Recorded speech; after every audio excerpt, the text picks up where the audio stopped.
राधे राधे दोस्तों, आज हम आपके लिए संकटा माता के व्रत की पूजन विधि, कथा और उनके मंदिर से जुड़ी जानकारी लेकर आए हैं। संकट हरनी संकटा माता अपने भक्तों के संकट को क्षण मात्र में दूर करती हैं।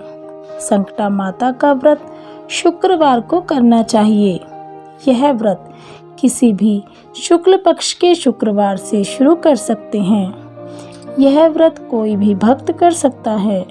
सौभाग्यवती स्त्रियां अपने सौभाग्य की वृद्धि के लिए, कुमारी कन्याएं अपने मनवांछित वर के लिए, छात्र परीक्षा में सफलता के लिए और अन्य व्यक्ति अपनी मनोकामनाओं की पूर्ति के लिए यह व्रत करते हैं। इस व्रत के करने से मनुष्य को सभी प्रकार के रोगों से और समस्त प्रकार के दुखों से मुक्ति मिल जाती है। जय संकटा माता। इस व्रत की विधि कुछ इस प्रकार से है। प्रातःकाल नित्य कर्म से निवृत्त होकर स्नान करें, स्वच्छ वस्त्र धारण करें, पूजा घर या पूजा स्थल को स्वच्छ कर लें, एक पटरे अथवा चौकी पर लाल वस्त्र बिछाएं, उस पर संकटा माता की मूर्ति अथवा उनका चित्र स्थापित करें, एक कलश में जल भर कर रखें, संकटा माता की पूजा करें, धूप दीप दिखाएं, नैवेद्य का भोग लगाएं और दोनों हाथ जोड़कर संकटा माता का ध्यान करें और इस प्रकार से कहें। 10 भुजाओं तथा 3 नेत्रों से सुशोभित गुणमयी लाल वर्ण वाली शुभांगी, शीघ्र ही संकट हरने वाली, शुद्ध स्फटिक की माला धारण करने वाली, जलपूर्ण कलश हाथ में रखने वाली, कमल पुष्पों की माला गले में धारण करने वाली, शंख चक्र गदा त्रिशूल डमरू तथा तलवार आदि से शोभायमान भगवती संकटा का मैं ध्यान करती हूँ। इसके बाद संकटा माता व्रत कथा सुने अथवा दूसरों को भी सुनाएं। संकटा माता का व्रत कथा पूर्ण होने के बाद ही आरती करें, प्रसाद को वितरित करें, शाम होने पर अपना उपवास खोलें और भोजन में केवल मीठी वस्तुएं ही ग्रहण करें। संकटा माता अपने भक्तों के संकट को क्षण मात्र में दूर करती हैं। संकटा माता व्रत कथा कुछ इस प्रकार से है। एक बुढ़िया थी। उस बुढ़िया का एक बेटा था जिसका नाम था रामनाथ। रामनाथ धन कमाने के लिए परदेश चला गया। बुढ़िया अपने पुत्र के विदेश जाने के बाद बहुत ही चिंतित और दुखी रहने लगी, क्योंकि बुढ़िया की बहू उसे प्राय नित्य खरी खोटी सुनाया करती थी। इसलिए बुढ़िया प्रतिदिन चिंतित और उदास रहती और घर के बाहर स्थित कुएं पर बैठकर रोया करती थी।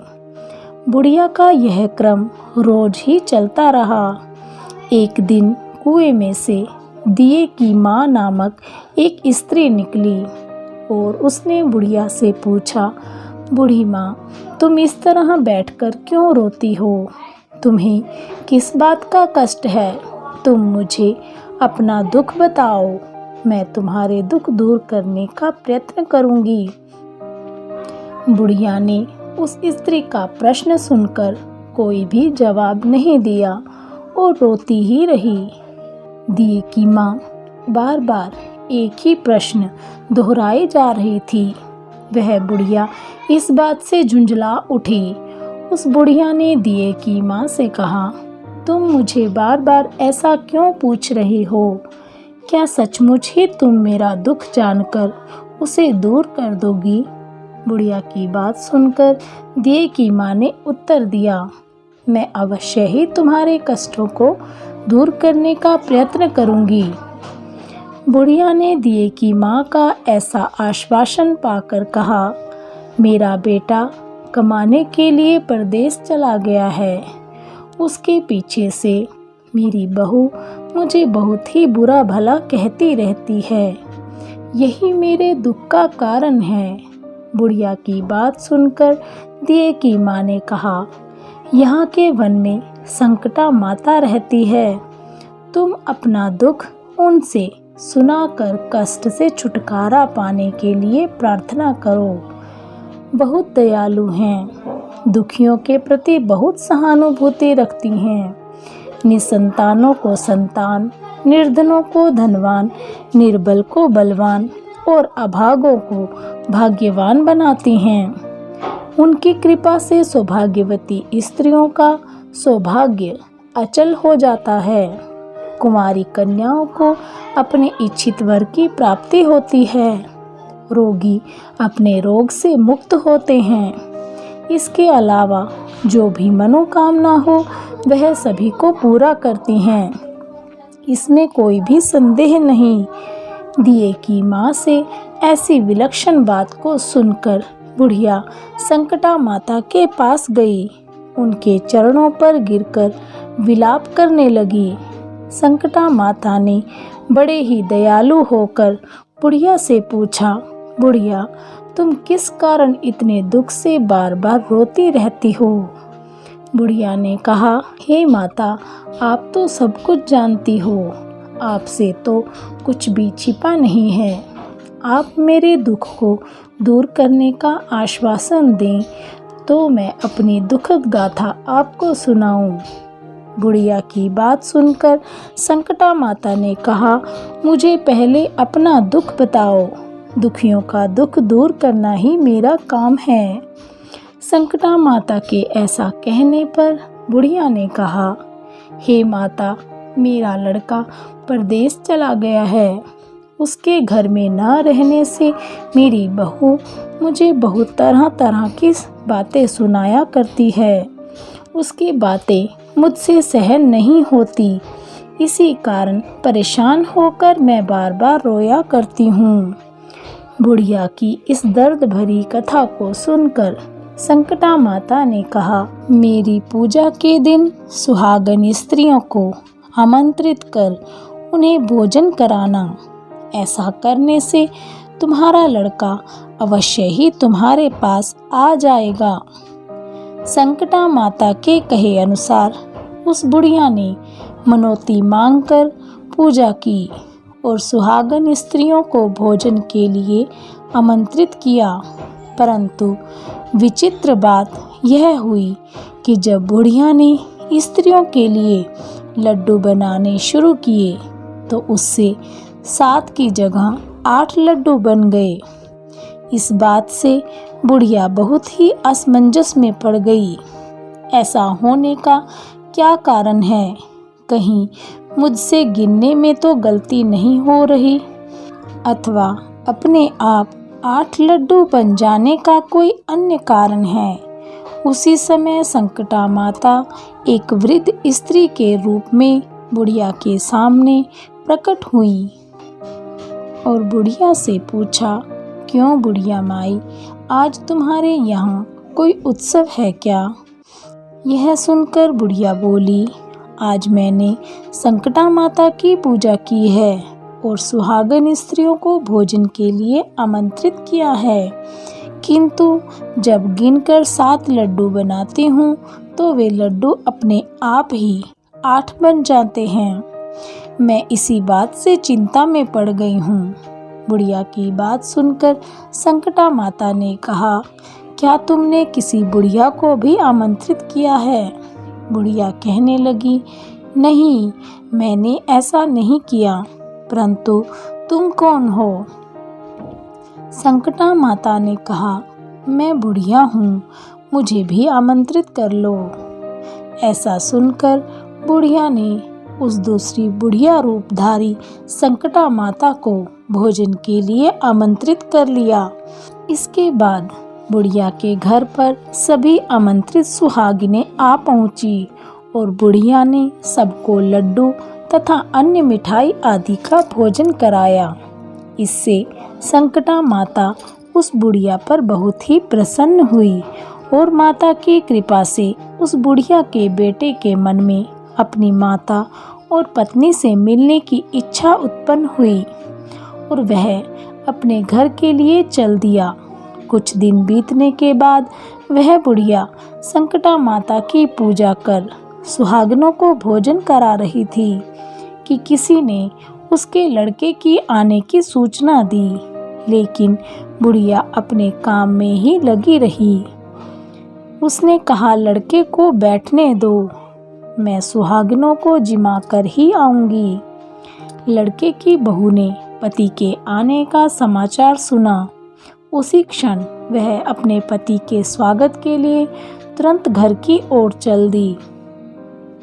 लड़के ने अपनी पत्नी को देखकर मन में सोचा कि मेरी स्त्री मेरे प्रति कितना प्रेम रखती है, जो खबर पाते ही मुझसे मिलने आ गई। परंतु मेरी माँ को मुझ पर जरा भी प्रेम नहीं है। मेरे आने की खबर पाकर भी मेरी माँ मुझसे मिलने नहीं आई। जब पूजा का काम समाप्त हो गया, सभी सुहागिनें भोजन करके अपने अपने घर चली गईं। तब वह बुढ़िया माई अपने बेटे से मिलने के लिए आई। तब माँ के आने पर लड़के ने पूछा, माँ तुम अब तक कहाँ थी? माँ ने कहा, बेटा मैंने तुम्हारी कुशलता के लिए संकटा माता से मनौती मांग रखी थी। उसी को पूरा करने के लिए सुहागिन स्त्रियों को जिमा रही थी। संकटा माता की कृपा से लड़के का मन अपनी पत्नी से हट गया और उसने अपनी माँ से कहा, माँ या तो मैं यहाँ रहूँगा या यह रहेगी। बुढ़िया ने कहा, बेटा तुम्हें मैंने बड़ी ही कठिन तपस्या से पाया है, इसलिए तुम्हें छोड़ नहीं सकती। इसलिए चाहे बहू का त्याग भी करना पड़े, मैं कर सकती हूँ। अतः लड़के ने अपनी स्त्री को घर से निकाल दिया। घर से निकलकर उसकी स्त्री जब बाहर आई तो बहुत दुखी मन से एक पीपल के पेड़ के नीचे बैठकर रोने लगी। एक राजा उधर से जा रहा था। उसे रोता देखकर राजा रुक गया और राजा ने उस स्त्री से पूछा, तुम क्यों रो रही हो? तब उसने अपनी सारी व्यथा राजा को कह सुनाई। राजा ने कहा, आज से तुम मेरी धर्म बहन हो, इसलिए रो मत। मैं तुम्हारे सभी कष्टों को दूर करने का प्रयास करूंगा। यह कहकर राजा उस स्त्री को अपने महल में लेकर आ गया। महल जाकर राजा ने रानी को सारी कथा सुनाई और रानी को कहा, देखो आज से ये मेरी धर्म बहन है। यह इसी महल में रहेगी और इसको किसी भी प्रकार का कष्ट नहीं होना चाहिए। राजा के यहाँ पहुंचकर कुछ दिन बाद धर्म से प्रेरित होकर रामनाथ की स्त्री ने भी संकटा माता का व्रत आरंभ कर दिया और संकटा माता के निमित्त सुहागनों को भोजन कराने के लिए आमंत्रित किया। उसने रानी को भी आमंत्रित किया। जब सभी सुहागिनें लड्डू खाने लगी तो रानी ने कहा, मुझे तो रबड़ी, मलाई और स्वादिष्ट मिष्ठान ही हजम होते हैं। यह पत्थर समान लड्डू कैसे हजम होंगे? ऐसी अवहेलनापूर्ण बातें कहकर रानी ने लड्डू खाने से मना कर दिया। कुछ समय बाद संकटा माता की कृपा से रामनाथ अपनी पत्नी को खोजते हुए राजा के महल में आया। वहां आकर अपनी पत्नी को संकटा माता की पूजा करते हुए देखा तो संकटा माता को हाथ जोड़कर प्रणाम किया और अपनी पत्नी से कहा, प्रिय मेरे अपराध को क्षमा करो। पत्नी ने कहा, हे नाथ, यह सब प्रारब्ध से ही होता है, इसमें आपका कोई दोष नहीं है। आप मेरे ईश्वर स्वरूप हो, मेरे ही अपराध को क्षमा करें। यह कहकर दोनों ने विधि पूर्वक संकटा माता व्रत की कथा सुनी, संकटा माता की पूजा की। पूजा को समाप्त कर सुहागिनों को जिमाकर दोनों पति पत्नी अपने घर की ओर प्रस्थान के लिए तैयार हुए। जाते समय रामनाथ की स्त्री ने राजा और रानी से कहा, जब मुझ पर दुख पड़ा था तो आप लोगों ने धर्म बहन बनाकर मुझे आश्रय दिया था। यदि आपको किसी भी तरह की सहायता की आवश्यकता हो तो मेरी कुटिया में निसंकोच चले आना। ऐसा कहकर दोनों पति पत्नी अपने घर चले आए। संकटा माता के प्रसाद का निरादर करने के कारण रानी पर भारी संकट आ पड़ा। रामनाथ की बहू के जाते ही उनका राजपाट नष्ट हो गया। ऐसी विपत्ति में पड़कर रानी ने राजा से कहा, ना मालूम वह तुम्हारी धर्म बहन कैसी थी, उसके यहाँ से जाते ही सब कुछ नष्ट हो गया। रानी ने राजा से कहा, जाते समय वह कह गई थी, जब मेरे पर कष्ट पड़ा था तब मैं तुम्हारे यहाँ आई और कदाचित तुम्हारे ऊपर कोई भी कष्ट पड़े तो तुम मेरे घर चले आना। इसलिए हम लोगों को उसके यहाँ ही चलना चाहिए।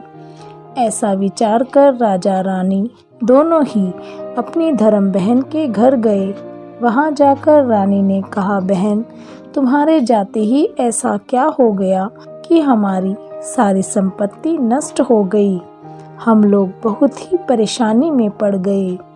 रानी की बात सुनकर रामनाथ की स्त्री ने कहा, बहन मैं तो कुछ नहीं जानती, मेरी तो सब करता धरता संकटा माता हैं, इसके अतिरिक्त कोई दूसरा नहीं। इसलिए मेरी राय में तुम संकटा माता से अपनी भूलों के लिए क्षमा याचना करो। उन्हीं की मान मनौती से तुम्हारा काम बन जाएगा। तुम्हारे सारे बिगड़े काम अपने आप सुधर जाएंगे। रामनाथ की स्त्री की बातें सुनकर रानी ने श्रद्धा भक्ति से संकटा माता का व्रत किया और सुहागनों को जिमाकर अनजाने में हुई अपनी सब भूलों के लिए संकटा माता से बार बार क्षमा याचना की। रानी के ऐसा करते ही संकटा माता प्रसन्न हो गई और रात में रानी को स्वप्न में आकर कहा कि तुम दोनों पति पत्नी अपने महल को चले जाओ। वहां जाकर मेरी पूजा करना और मेरे निमित्त सुहागनों को जिमाना। ऐसा करने से तुम्हारा गया हुआ राजपाट तुम्हें दोबारा वापस मिल जाएगा। सुबह होते ही रानी ने अपने स्वप्न की बात राजा को बताई।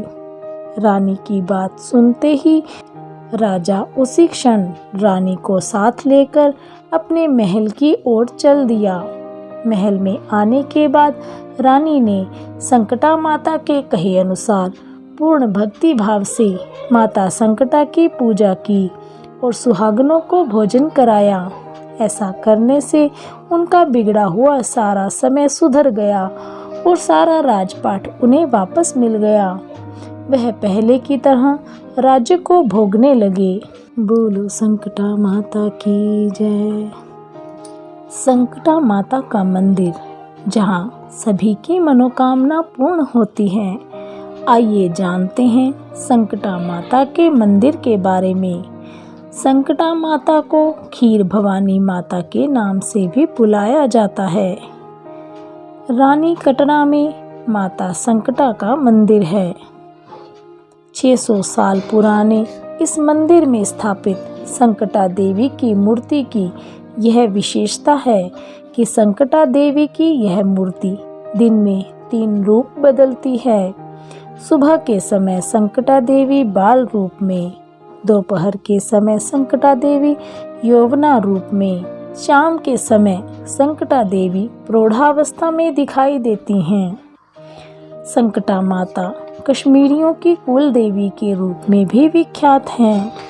यह माना जाता है कि जब मनुष्य पर संकट की ग्रह दशा चढ़ जाए तो ऐसे में संकटा देवी को याद करने से उसके सब संकट विनाश हो जाते हैं। संकटा माता मंदिर के पुजारी कहते हैं कि दिन में 3 रूप बदलने वाली संकटा माता आरती और भोग के समय कन्या रूप में रहती हैं और कभी कभी संकटा माता की मूर्ति क्रोधित रूप में दिखाई देती है और ऐसे में मंदिर के पुजारी भी मां से आंखें मिलाने की हिम्मत नहीं कर पाते। संकटा माता के भक्त अपनी मनोकामना लेकर यहाँ आते हैं और जब उनकी मनोकामना पूर्ण हो जाती है तब उन्हें चावल और खोए की बनी पिन्नी का प्रसाद 7 सुहागनों को खिलाना पड़ता है।